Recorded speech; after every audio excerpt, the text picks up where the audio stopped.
Hi everybody, and welcome to week 4 of our small group sessions that we're doing with this series that's called 10 Values that Build Strong Families. Now today, before we get right into it, I just want to take a little bit of a bird's eye view of the 10 Commandments.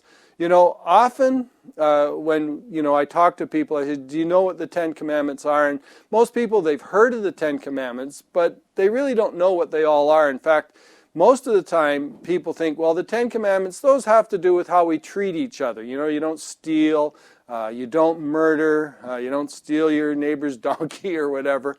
And the fact is, the 10 Commandments do talk about how we are to live with each other and treat each other. But before they get to that, God has given us the foundation of all of those ways that we live with each other and the way we relate to each other. And what he's done is he starts off with the commandments that have the highest priority. And those are the first 3 commandments. And we've looked at them over the past 3 or 4 weeks at those commandments. And what they do, these first 3 commandments deal with God. The focus is on God. Remember the first week we looked at the first commandment, which basically says, worship me. God says you're to worship me. And then we looked at the second commandment where God says that you're not to make any idols. There's nothing that's to replace me. And remember, an idol can be anything. It doesn't have to be a little statue in some jungle village with people bowing down to it. It can be that, but it's anything. It can be people, it can be a sport, it can be your family, anything that replaces God and takes the center spot in your life. And then the third commandment, remember, we looked at was don't misuse God's name. In some of the versions it says, don't take my name in vain, which means to empty his name of its character, of its authority, of his reputation.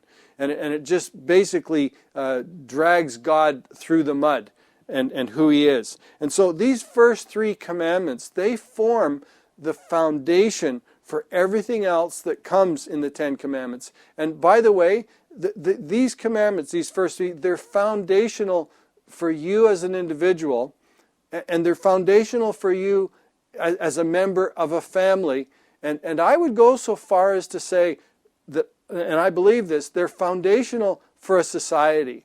Whenever a society, the further it pulls away from these first 3 commandments, there are negative consequences, and I don't want to get into that in great detail today, but I just want to state that. Now, after we come to the 4th commandment, those first 3 that deal with God, we come to this 4th commandment, which we're going to talk about today. And this 4th commandment, it's like a pivot. I know in sports, I think it's in football, where sometimes you'll run a pivot play on somebody, or it's a turning point. It's like a hinge. And this 4th commandment forms a hinge that takes us into the commandments that deal with daily life and deal with how we're to live our lives. And it's starting to focus not just on God, but on me and on my life. And it's like a bridge. It's a bridge between these first 3 commandments that focus on God, and it's a bridge to the commandments that deal with relationships and how we operate as groups, as families, as societies. And so what is that commandment? Well, let me just read it, and some of you may have read it on Sunday and we talked about it, but let's just look at it again here. It's in Exodus 20, and you can see on the screen or on your worksheet, it says this. It says, observe the Sabbath and keep it holy. You have 6 days in which to do your work, but the 7th day is a day of rest dedicated to me. And on that day, no one is to work. And you'll recall on Sunday we talked about when God says to keep this 1 day in 7 holy, what he's saying is, what does that mean to keep it holy? It means to make it different. It's unique. It's set apart from the other 6 days of the week. And you remember that God wants you to take that because you're designed to stop periodically.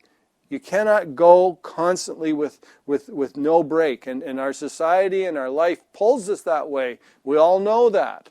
But God says, I know how your life can be the most productive. And I know how your life can be the most fulfilling and how you can succeed. And this is part of it that you have to stop. Now, for me, I remember as a kid, this whole idea of the Sabbath and taking a day of rest, I didn't like it very much because I had a grandmother, I called her Nana. And my Nana, she was very strict about this. I mean, when it was Sunday, you didn't sew a button. You didn't, there was no running around. I think there was a time when, going swimming on Sunday, no way. And as a kid I'm a little bit ADD, so I don't like to sit still. I didn't see Sunday as being a very pleasant thing. Now, there's not too many people today that treat Sunday or the Sabbath that way. But I do think a lot of us, we look at this commandment and we think this is God trying to put restrictions on us and He's trying to take away some of my time and it's a negative thing. But the reality is this, it is not negative. Remember, Jesus actually said, He said the Sabbath was created for your benefit. That's why God gave us the Sabbath. Now, to understand that, there's some things you need to understand about the culture and about the context of when God gave this commandment. In our lives, most people, they live their lives from Monday to Friday, and it all revolves around those 2 days that we call the weekend. And everybody, when you start off on Monday, you're just looking ahead, am I going to make it to Wednesday? And here's Friday, and now it's the weekend. And the weekend, that's the time when you can do things that, your recreation, rest, whatever. I don't have to work. When God gave this commandment, He gave it to a man named Moses, who was leading a new nation. It was a nation called Israel. And this nation of Israel was actually a slave nation. They had been in slavery for hundreds of years in Egypt. And God has just delivered them from Egypt. And that's when He gives them this commandment. Now understand this, when they were in Egypt, there was no such thing as the weekend. There was no such thing as a day off. Life was work, eat whatever you can, survive, and work, and eat whatever you can, and survive. This idea of taking a day off or having rest just didn't exist. And so when God comes to them and says this is a privilege. This is a revolution to this nation. God is telling them from here on out, every seventh day, you're to stop and you're to take a rest. And so this was a very positive, revolutionary concept to the people that heard it. Now here's the deal. It's the same today. God wants you to obey this commandment for your benefit. And for that reason, He's given it to us. And as we talked on Sunday, and I'll just review here, He gave us this commandment for 3 reasons. He wants to recharge us in 3 areas. Physically, He wants you to recharge. Emotionally, He wants you to be recharged. And actually, most importantly, spiritually, He wants you to be recharged. Now, here's the reality. I know and you know that our lifestyles and the lifestyle of our culture and everything, there's all kinds of things that pull us away from this.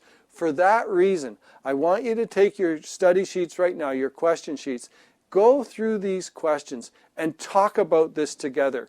Talk about what are the challenges that you face and what are the issues that draw you away and how can you encourage one another? Because the reality is, God says, I want your life to be good, and not just good on the surface, but good right to the core. And I want your life to have significance and productivity. I want your families to be healthy.